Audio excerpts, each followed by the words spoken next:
Hello नमस्कार दोस्तों, मैं हूं कृष्णा दौलपुर। और सब कैसे हैं आप सब? आशा करता हूँ आप सब ठीक होंगे।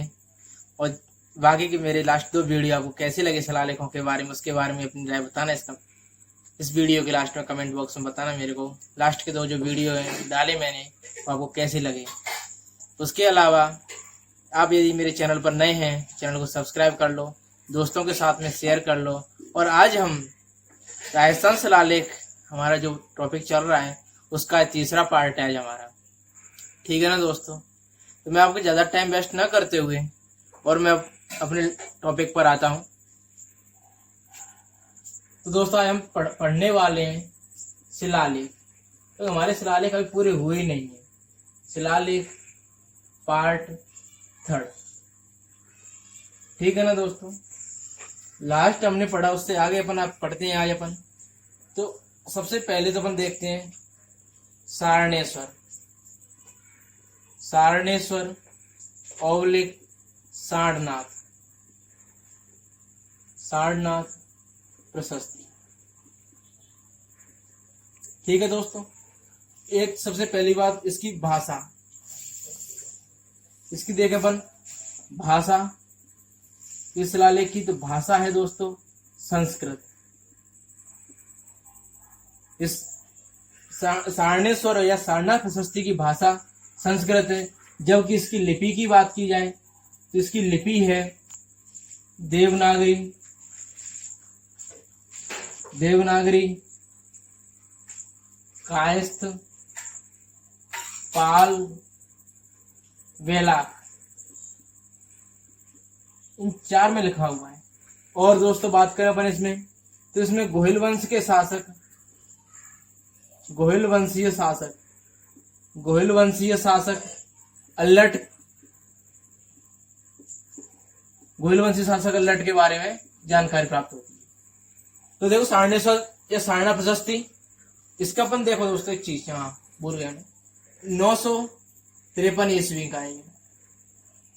समय काल 953 ईस्वी का। और ये इसका मिला कहां से है? ये मिला है आपके आहड़ उदयपुर से। ठीक है ना दोस्तों? सारणेश्वर सारनाथ प्रशस्ति, भाषा इसकी संस्कृत है, लिपि देवनागरी, कायस्थ, पाल, वेलाक। पहला शिलालेख अभी तक हमने जितने पढ़े उनमें पहला मिला है, जिसमें हमें इन 4 लिपियां एक शिलालेख में देखने को मिली हैं। या फिर नाम दे देगा देवनागरी, कायस्थ, पाल, वेलाक। ऐसा कौन सा शिलालेख है जिसमें इन 4 लिपियों का मेल है?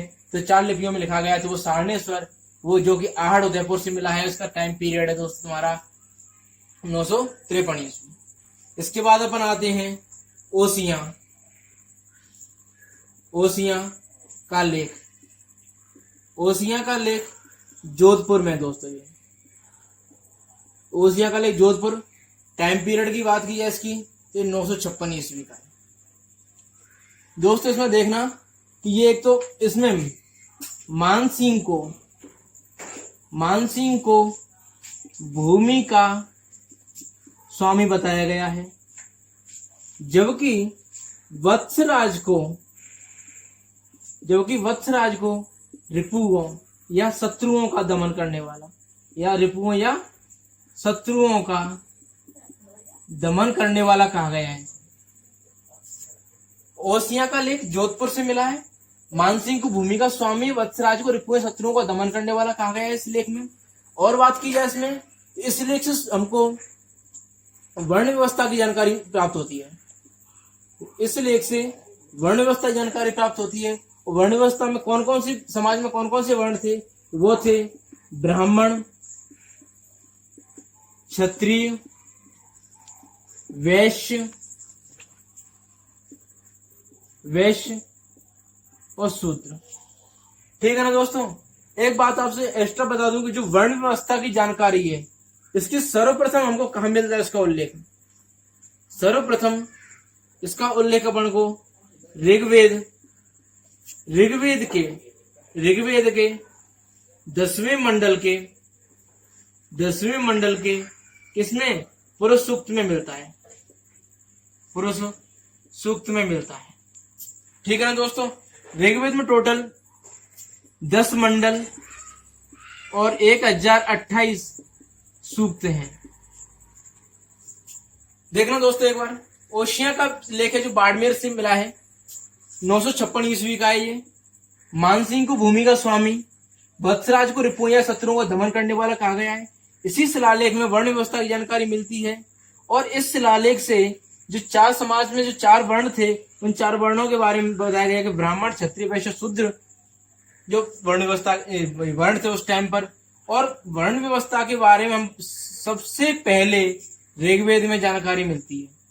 ऋग्वेद में 10वें मंडल में पुरुष सूक्त में इसकी जानकारी है। सर्वप्रथम हमको जानकारी वर्णों के बारे में यहीं से मिलती है। ऋग्वेद में 10 मंडल 1028 सूक्त हैं दोस्तों।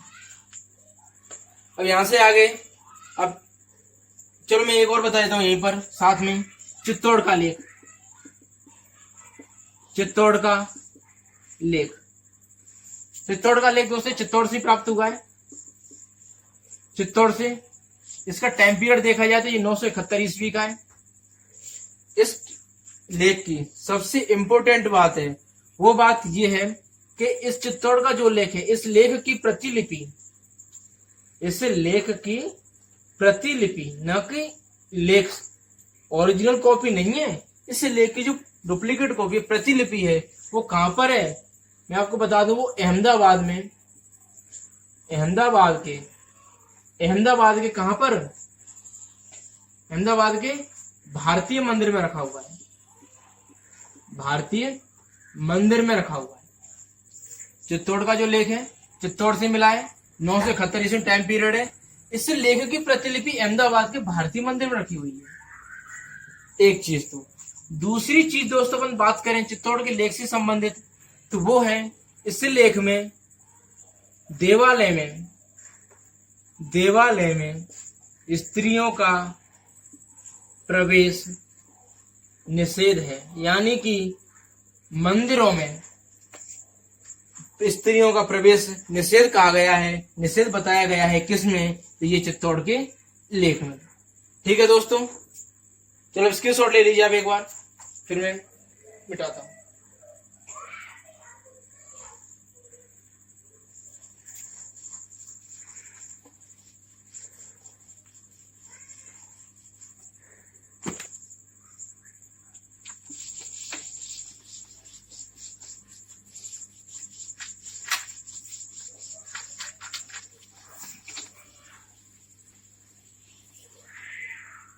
अब आती दोस्तों, अगला आता है नाथ प्रशस्ति।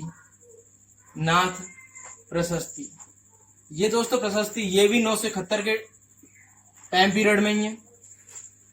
इसकी बात की है नाथ प्रशस्ति की, तो इसमें एक तो भाषा, इसकी भाषा है वो है संस्कृत। इस प्रशस्ति की संस्कृत भाषा है। इसकी लिपि देखी जाए तो लिपि देवनागरी है। ये मिली कहां से है? तो ये एकलिंग जी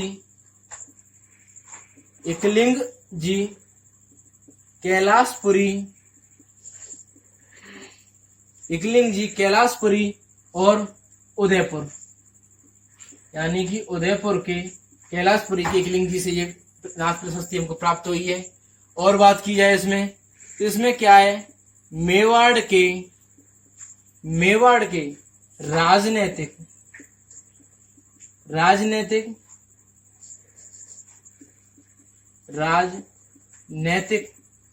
व सांस्कृतिक इतिहास का वर्णन मिलता है अपन को। नाथ प्रशस्ति एकलिंग जी कैलाशपुरी उदयपुर से है। संस्कृत भाषा में देवनागरी लिपि में लिखा गया है। मेवाड़ के राजनीतिक और सांस्कृतिक इतिहास का वर्णन मिलता है। ठीक है ना दोस्तों। अगली प्रशस्ति आती है अपन की हर्ष प्रशस्ति के बारे में अपन बात करें तो रेवासा सीकर, इसका टाइम पीरियड है 996 ईस्वी। इसमें बात की जाए अपन तो ये चौहान वंश के शासक विग्रहराज चतुर्थ विग्रह चतुर्थ के टाइम की है नर्स प्रशस्ति। इस हर्ष प्रशस्ति में क्या बताया गया है दोस्तों, ये जो हर्ष मंदिर है, हर्ष मंदिर किसने, हर्ष मंदिर को विग्रह राज के सामंत, हर्ष मंदिर को विग्रह राज के सामंत, सामंत कौन है, अल्लट,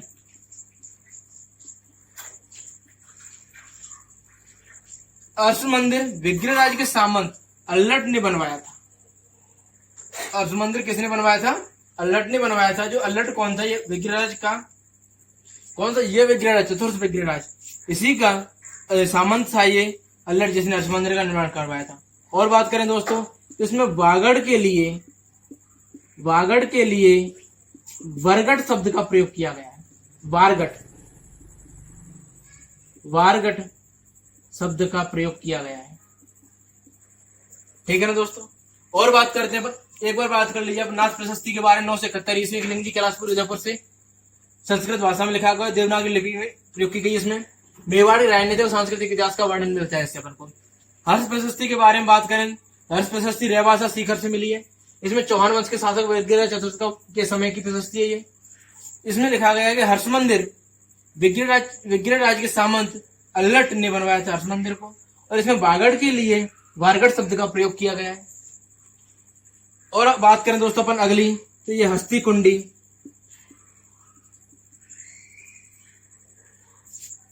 सॉरी दोस्तों, टाइम हर्ष प्रशस्ति का टाइम पीरियड है 973 ईस्वी, सॉरी यहाँ गलती हो गई थोड़ी सी, इसका टाइम पीरियड 973 है। हस्ती कुंडी शिलालेख, सॉरी हस्ती कुंडी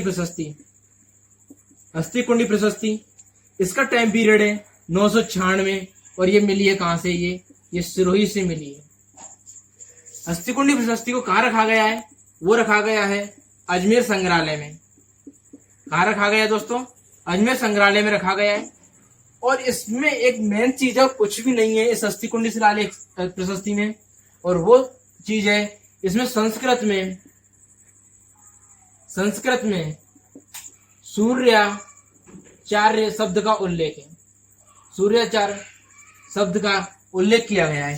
तो आपको सीधा कोई पेपर में पूछेगा क्वेश्चन, तो पूछ लेगा सूर्याचार शब्द, संस्कृत में सूर्याचार शब्द का उल्लेख किस प्रशस्ति से या किस शिलालेख से देखने को मिलता है, तो हस्ती कुंडी शिलालेख से।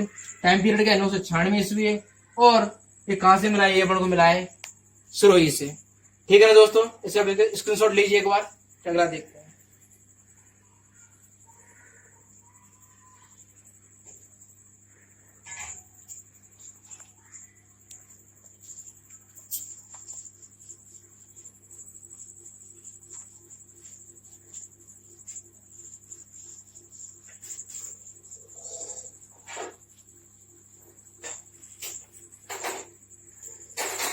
अगला देखते हैं दोस्तों अपन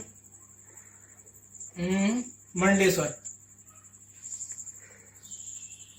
अगला प्रशस्ति आती है अपन की अथूर्णा प्रशस्ति।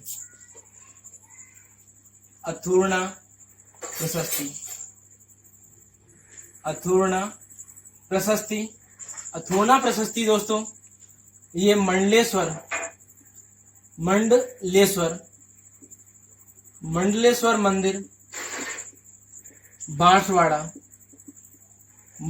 मंदिर बांसवाड़ा से मिली है। टाइम पीरियड देखा जाए इसका देखा जाए 1079 ईस्वी का ये। ठीक है ना दोस्तों। हाँ, तो इसकी अब देखते हैं अपन इसकी रचना विजय ने की थी।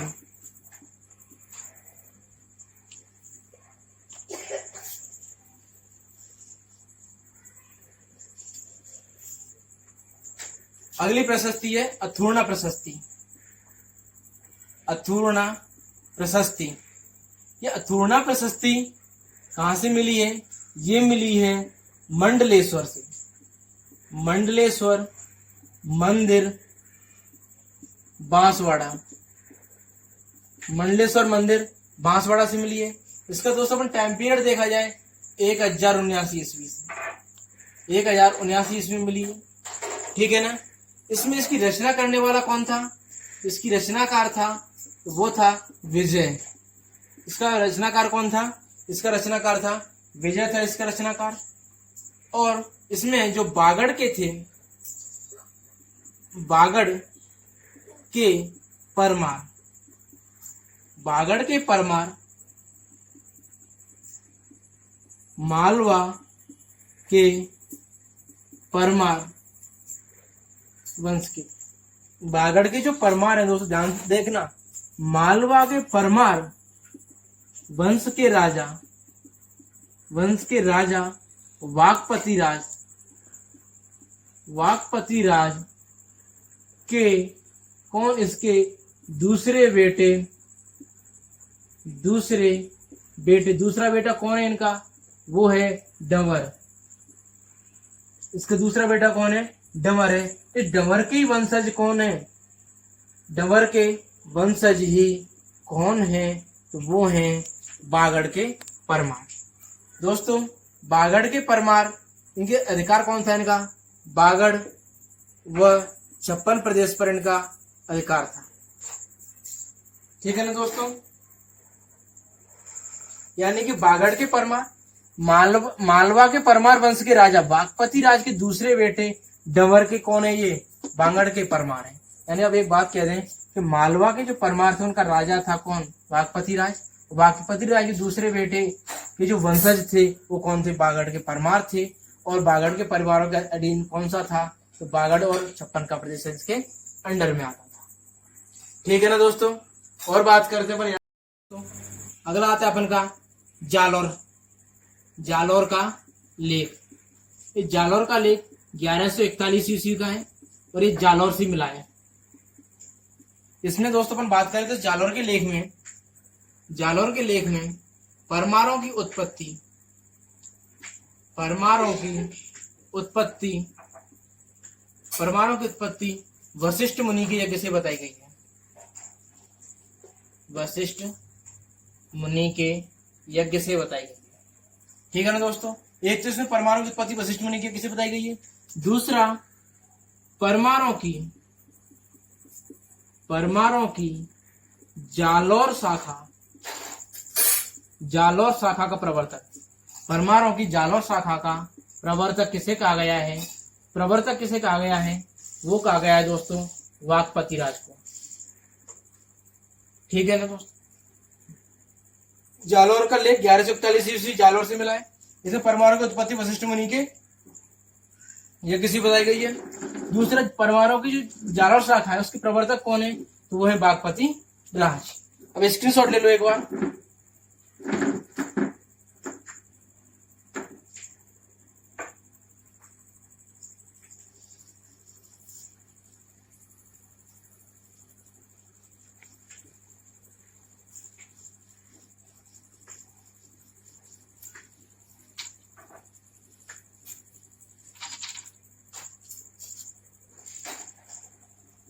नाडौल का लेख, नाडौल का शिलालेख, नाडौल का शिलालेख, इसका टाइम पीरियड, नाडौल का शिलालेख दोस्तों पाली, कहां से ये नाडौल का शिलालेख पाली से मिला है। ये 1141 का टाइम पीरियड है। ठीक है ना दोस्तों, इसमें और आगे अपन बात करते हैं कि सोमेश्वर मंदिर के निकट है, सोमेश्वर मंदिर के पास में है ये, सोमेश्वर मंदिर के पास में है। सोमेश्वर मंदिर पास में होने के अलावा और क्या है ये, इसके बारे में खास जानकारी इस नाडौल शिलालेख से, नाडौल शिलालेख से तत्कालीन राजस्थान की प्रशासनिक व्यवस्था के बारे में जानकारी मिलती है। ठीक है ना दोस्तों, नाडौल का शिलालेख 1141 सोमेश्वर मंदिर के पास में तत्काल राजस्थान प्रशासनिक जानकारी मिलती है। और अगला आता है घाणेराव का, घाणेराव का लेख 1156 ईस्वी का है। ये भी पाली से ही है और इसमें भी कुछ नहीं है, इसमें भी 12वीं सदी के राजस्थान के बारे में बताया गया है। 12वीं सदी के राजस्थान की स्थिति है उसके बारे में बताया गया है। यानी कि पाली से जो दोनों मिले हैं, चाहे तो आप नाडौल का ले लो या घाणेराव का ले लो, ये 1141 ईस्वी मिल गया, ये 1156 मिल गया है, लेकिन दोनों में कुछ सेम है और वो इसमें राजस्थान प्रशासनिक व्यवस्था के में ये 12वीं सदी के राजस्थान की स्थिति के बारे में बताया गया है। ठीक है ना दोस्तों। किराडू, किराडू का शिलालेख, किराडू का शिलालेख, ये शिलालेख है दोस्तों अपन का 1161 ईस्वी का, और ये बाड़मेर से मिलता है अपन को। इसमें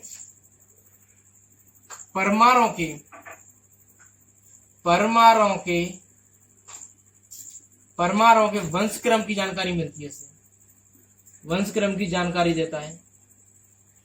और ये किस भाषा में ये, तो ये संस्कृत भाषा में, ये संस्कृत भाषा में लिखा गया है। यह संस्कृत भाषा में उत्कीर्ण है। और इसमें ही किराडू शिलालेख से अपन को ये जानकारी और मिलती है इससे कि परमाणु की उत्पत्ति है माउंट आबू के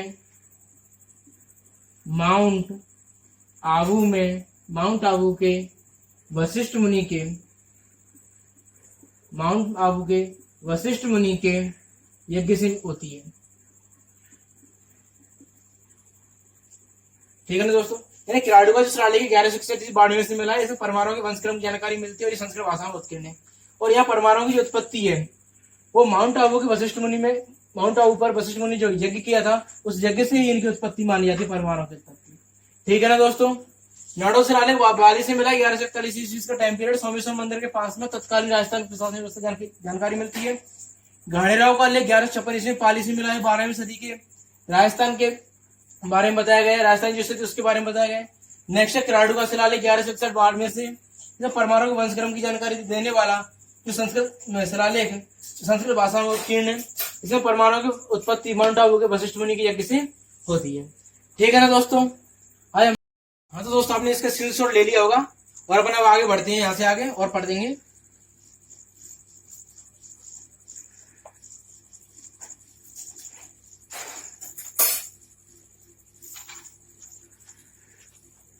और अपन बात करते हैं दोस्तों बिजोलिया शिलालेख के बारे में।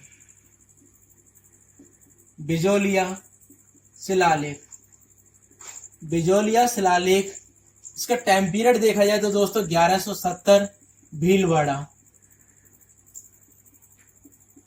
दोस्तों इसमें बहुत सारी इंपॉर्टेंट चीजें हैं जो हमको याद रखने के लिए हैं। तो सबसे पहले तो दोस्तों इसके बिजोलिया शिलालेख के बारे में बात करें हम, ये बिजोलिया शिलालेख बिजोलिया पार्श्वनाथ मंदिर में लगा यह शिलालेख में लगा हुआ ये शिलालेख मूलतः दिगंबर शिलालेख है।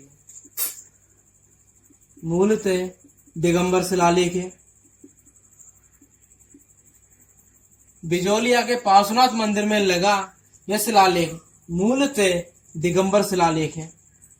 ठीक है दोस्तों, एक चीज। दूसरी चीज, अजमेर व सांभर के चौहान वंश की जानकारी होती है हमें। यहाँ से चौहान वंश की उत्पत्ति के बारे में बताता है। ये चौहान वंश की उत्पत्ति के बारे में बताता है कौन सा, बिजोलिया शिलालेख। और बात करें अपन तो दोस्तों चौहानों की उत्पत्ति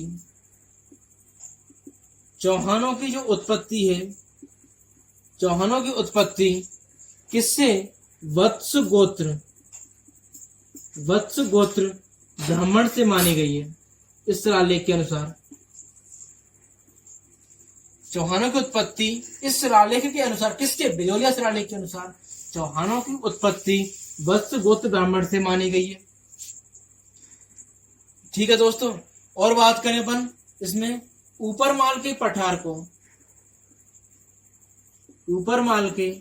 पठार को इस शिलालेख में क्या कहा गया है, उसको कहा गया है उत्तमाद्री कहा गया है।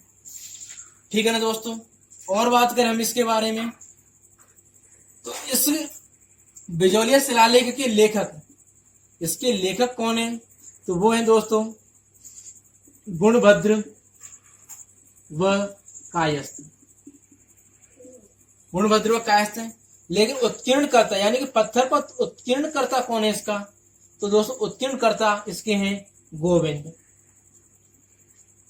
ठीक है, इसके उत्कीर्ण करता गोविंद है।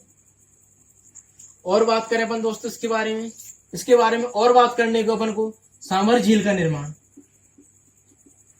सामर झील का निर्माण यानी कि बिजौलिया शिलालेख के अनुसार, बिजौलिया शिलालेख के अनुसार सामर झील का निर्माण चौहान वंश के संस्थापक, चौहान वंश के संस्थापक, चौहान वंश के संस्थापक कौन? वासुदेव। चौहान वंश के संस्थापक वासुदेव ने करवाया। यानी कि दोस्तों बिजौलिया शिलालेख के अनुसार सांभर झील का निर्माण चौहान वंश के संस्थापक वासुदेव ने करवाया। फिर दोस्तों एक बार देखना, बिजौलिया शिलालेख 1170 ईस्वी का भीलवाड़ा से मिला है। बिजौलिया पार्श्वनाथ मंदिर में लगाया शिलालेख मूलतः दिगंबर शिलालेख है। अजमेर और सांभर चौहान वंश की उत्पत्ति के बारे में बताता है। ये चौहानों की उत्पत्ति वत्सगोत्र ब्राह्मण से मानी गई है इस शिलालेख के अनुसार। ऊपरमाल के पठार को उत्माद्री कहा गया है। इस शिलालेख के लेखक गुणभद्र व कायस्थ हैं। इसका पत्र उत्कीर्णकर्ता गोविंद है। और बिजौलिया शिलालेख के अनुसार सांभर झील का निर्माण चौहान वंश के संस्थापक वासुदेव ने कर। ठीक है ना दोस्तों, तो आज का वीडियो हम यहीं पर समाप्त करते हैं। अपनी राय वीडियो के बारे में कुछ कहना हो कमेंट बॉक्स में जरूर कहें। यदि आपको वीडियो पसंद आता है तो लाइक जरूर करें। अपने सभी साथियों को सब्सक्राइब करने को कहें चैनल, और आप नए नए आए हैं तो जरूर सब्सक्राइब करें। और बगल में ही जो नोटिफिकेशन की बेल है उसको जरूर दबा दें, क्योंकि जैसे ही हमारा कोई नया वीडियो आता है तो आप तक सबसे पहले वो आप तक पहुंचे। तो अगला वीडियो आने तक दोस्तों जय हिंद, जय भारत, धन्यवाद।